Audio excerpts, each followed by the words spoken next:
Hi, Nina. Hi, Adnan. I'm thinking to buy a house, but there's a big problem for me. What's the problem? I am an immigrant. Well, Nina, that's not really a problem. Do you have a social security card? Oh, yes, I do. Then yes, you can buy a house. Let me show you how. Oh, thank you, Adnan.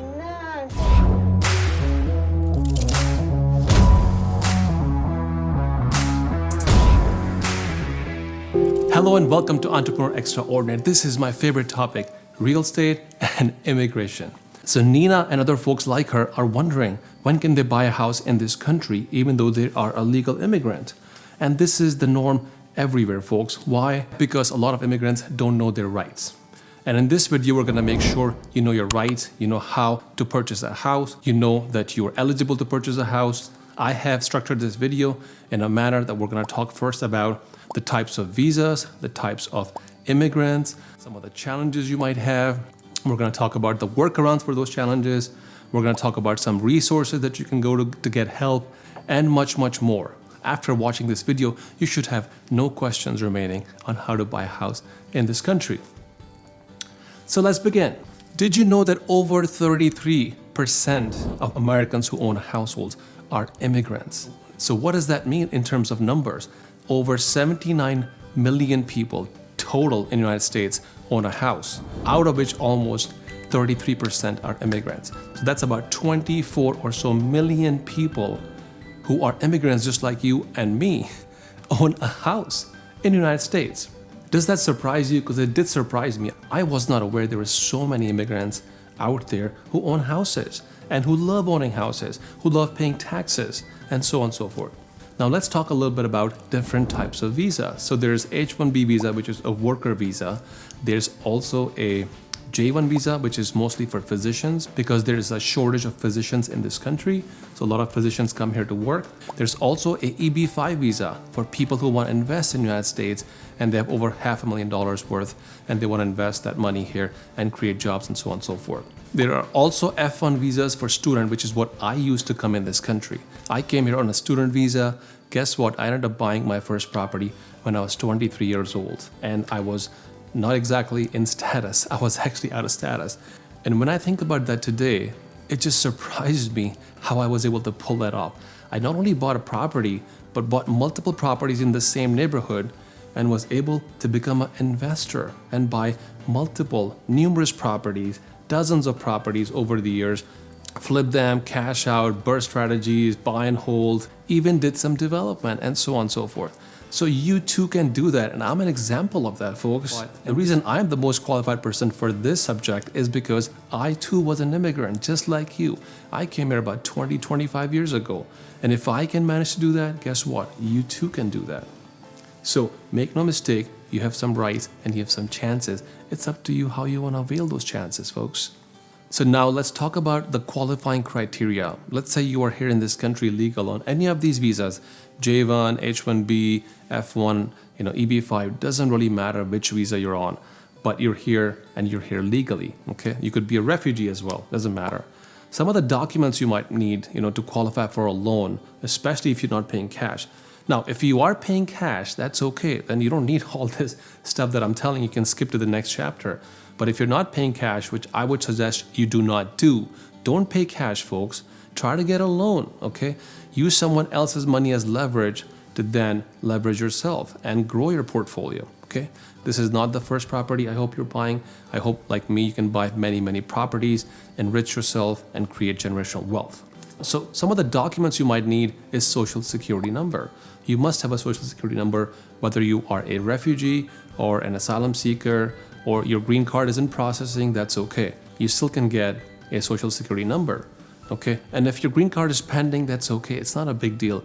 That was the same case with me, but I still was able to get a property because lenders only look for two things: your driver's license and your legal status, okay? In fact, they don't even ask you their legal status. They will just ask you, do you have a driver's license? Well, yes, I do. Sign here at the closing, and here's the keys. So it's a simple process, folks. As far as Fainne Mae and Freddie Mac goes, they don't have any obligations. They leave it to the lender. For example, the bank that you're dealing with, the credit union, Wells Fargo, Bank of America, whatever bank you're getting the loan from, Fainne Mae and Freddie Mac have left it up to them to work with you to establish all the legal documents that they need to submit to have you own the house. Now, keep in mind that you're putting down at least 10-20% down payment for the loan, which is good money for the economy. So you're contributing to the economy. Don't think that you're getting a favor from someone. You're actually giving them some money and pouring money in the economy vis-a-vis paying the taxes, vis-a-vis buying a property. In addition to social security number and your driver's license, I'm assuming most of you have a driver's license. If you don't, please try to get one. You will also need to establish some credit history, and credit history is very, very important for getting a loan. And it takes a few months, I would say 6 to 9 months to establish decent credit history. When you're new in the country, you will not have any credit history. And for those of you who are from foreign countries, a lot of my friends are from Georgia and Iran and Spain and other countries who came here had no credit. So I had to explain to them how to actually apply for a credit card, or get a secure credit card through a bank, and so on and so forth. So once you have the credit card established, you have to wait 5 to 6 to 9 months for your credit to go from 650 or so to all the way up to 700. And once your score is at that level, then you can almost go and apply for any loan. Now, but that's one factor. Credit scoring is very important. That's one factor. There's more to it. If you want to know how to boost your credit score, please check out my video, and I'll put the link below about how to boost your credit. It's an excellent video, goes in a lot of detail on how to boost your credit, okay? Which you guys can learn from. But we're not going to go into this video over that. So once you have your credit score, you have your social security card, you have a driver's license, the next thing you need is tax returns, okay? If you've been in the country for a few years, you possibly have some tax returns. If you don't have any tax returns, that's fine too. You can always do a no-doc loan, which means you're not disclosing your income. Now, for most government-backed loans like FHA loans and VA loans and so on and so forth, you're gonna need to have some sort of work history or work permit and so on and so forth. If you don't have that, that's okay. Work with your lender, ask them, I want to do a no-doc loan, which means no documentation, you don't disclose your income. But for that to happen, you have to have substantial amount of money in the bank account. Nonetheless, there are ways around that, folks. So I'm just giving you some idea on how you can go around the system and be able to still get a loan. You don't need tax returns. You don't need all of that if you don't have them, okay? So credit history, social security card. There's also, for some refugees who don't have social security card, they may have something called TIN. TIN is tax identification number, okay? It's actually called ITIN, which is individual tax identification number. So you might have that. If you don't, check with your lawyer, they can explain it to you. Now that you know that, if you have all the documents and everything else, folks, the process of buying a house is very, very simple. And I also have a video on step-by-step on how the house purchase happens. You have to talk to a realtor, make an offer, and so on and so forth. So check out the video in my link below. Now let's talk a little bit about some of the challenges you might face as an immigrant, as all of us have faced. Number one challenge, folks, is language barrier.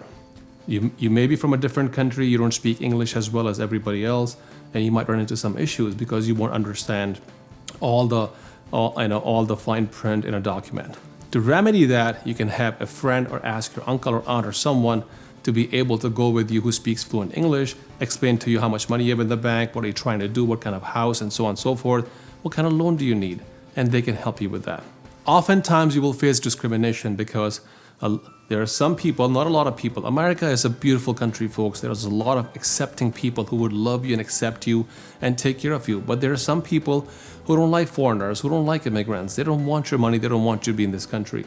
So you might face some discrimination. If you do, please report it. Please work with your local officials and understand your rights. Just like anybody else, you have a right to be in this country legally and to pay your taxes and to buy a property, just like myself and anybody else out there. Another challenge that you might face is not understanding the laws of the country or some of the legal matters. For that, you can always talk to an attorney, talk to a friend who might know an attorney, and they can hook you up with them. So this way you can find out all the rights that you have, all the laws. If somebody tells you that you're an immigrant and you can't qualify for a loan, or you can't get a loan, or you can't buy a house, please don't listen to them, okay? Listen to what I'm telling you. I'm an example of a person who's been there, done that. I have been an immigrant. I've been legal, I've been illegal, and then I applied for my visa and I got my visa. This may happen to you, folks. It's not the end of the world. You will survive. Trust me on that. I have survived, and you can see I'm doing fairly well. It's only one life to live, folks. Be assertive, apply multiple places. You may get rejected one place, but then try another, until you figure out the process. If I can help you in any way, feel free to drop me a comment and I can guide you, point you in the right direction, okay? If you like the content, please don't forget to subscribe to my channel. Once again, I appreciate all of you who've been watching. My channel is growing slowly but surely, and I can certainly use more help. So thank you for that. So you might ask Fannie Mae and Freddie Mac, what is their deal with this? Well, Fannie Mae and Freddie Mac are the ones who secure all the loans, and most of the loans comes from them. They basically have underwriters who review your case and then provide a government-backed loan. So they're very important entities. So my suggestion to you is to go to Fannie Mae or Freddie Mac website, read up on them, figure out, what are some of their laws and requirements, so on and so forth, and whether or not do you meet them. They do not care, like I said, they do not care if you are a permanent resident or not. They'll leave it to the lender, as in the bank, the middleman, the bank, to determine all the documentation and submit all the documentation to Fannie Mae and Freddie Mac to get you a loan. Now, there's also an investor visa that I want to talk about. If you're an investor and if you have more than $500,000, you can invest that money in this country and also get a green card, become a permanent resident by creating at least 10 jobs. And that's very easy to do if you have $500,000 in the bank. There are many ways to do it, but it's called an EB5 visa. The way you get it is basically you can invest money as part of a building or some other project, a construction project in your community, in your city, and thereby creating jobs for that city or community, and that's how you get that visa. There's also a petition that you can file for that. I won't get into it, but if you look up EB5 visa, there's multiple articles out there that will talk about how to apply for that. But for investors who have money, it's easy, it's a walk in the park, folks. They can buy a house on cash and so on and so forth. Now you might also ask, well, if I don't have any of these options, what do I do? There's always an option, folks. And here's an option for you folks who don't have, green card or permanent residency and are confused about all of this. Guess what? If you don't have a credit score, you don't have tax returns and all that, you can still partner with somebody. You can partner, ask your local aunt or uncle or friend or whomever to buy a house, okay? You can make the down payment, put the house on their name, and then add your name back in the title. You can do that, okay? The title of the house is a legal document that you could put yourself on and become the owner. Now, once you build your credit over time, you make payments to the bank, then you can take over the entire title. But somebody can help you, put you in that path where you can then go and build off your own credit history or payment history or loan history and so on and so forth. So again, my point is, folks, there are many ways to skin the cat, and you must learn that. And I hope you can see from this video, there are many different ways to do the same thing to achieve the results that you want to achieve, which is really to get a house and own a property. There are many benefits to owning a property, folks. And if you own a property, you can save on tax returns, you can, file expenses, you can open a home office, you can, rent your basement and make more money. The benefits are just enormous. So I would say if you're paying rent out there, you're an immigrant, jump on the bandwagon, try to get a loan, try to save up some money and buy a house for yourself. It's one of the best things you'll do for yourself. It doesn't have to be the biggest, baddest house. It could just be a small house or a condo or a townhome, whatever that may be.